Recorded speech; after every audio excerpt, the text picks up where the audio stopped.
नमस्कार मित्रांनो, आज आपण उन्हाळ्यात लहान मुलांची कशी काळजी घ्यायला पाहिजे याबाबत थोडक्यात माहिती घेऊया. मित्रांनो, उष्णतेच्या तीव्र झळा सर्वांनाच सध्या जाणवत आहे. उन्हाचा त्रास सर्वांनाच होत आहे. उष्णतेपासून सुटका मिळवण्यासाठी प्रत्येकालाच कूलर किंवा AC मध्ये राहायला आवडतात.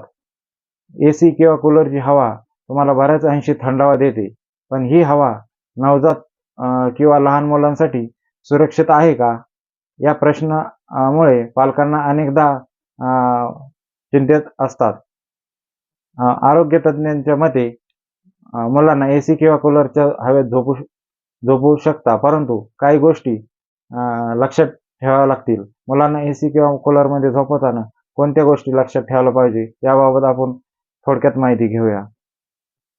तर कोणत्या गोष्टी आहेत त्या आपण जाणून घेऊया. जर तुम्ही तुमच्या मुलांना AC किंवा कूलरमध्ये झोपत असाल तर नेहमी लक्षात ठेवा की थेट हवा तुमच्या मुलांना लागू नये. मुलांची प्रतिकारशक्ती कमकुवत असते, त्यामुळे अगदी थंडीतही तुमच्या बाळाला सर्दी आणि ताप येऊ शकते. त्यामुळे मुलाच्या शरीराचे तापमान तपासत राहावे. जर तुम्ही मुलांना AC असलेल्या रूममध्ये दुसऱ्या रूममध्ये हलवत असाल तर लगेच असे करू नका. आधी AC बंद करा आणि शरीराला खोलीच्या तापमानाप्रमाणे आणा. त्यानंतर मुलांना दुसऱ्या रूममध्ये घेऊन जावे. मुलाला जास्त वेळ थंड तापमानात ठेवू नका. यामुळे शरीराचे तापमान कमी होण्याचा धोका असू शकतो. जर तुम्ही मुलांना AC रूममध्ये झोपत असाल तर ACचे तापमान 23 ते 26 च्या दरम्यान ठेवा. यापेक्षा कमी तापमान असल्यास मूल आजारी पडू शकतात. मुलांना AC मध्ये झोपत असाल तर त्वचेचा कोरडेपणा वाढू शकतो. यामुळे त्वचेचे आजार होऊ शकतात.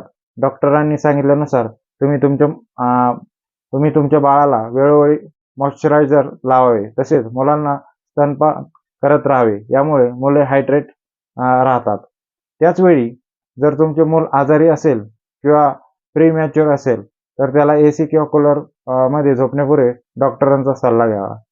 मित्रांनो, तुम्हाला जर हा व्हिडिओ आवडला असेल तर चॅनलला सबस्क्राईब नक्की करा.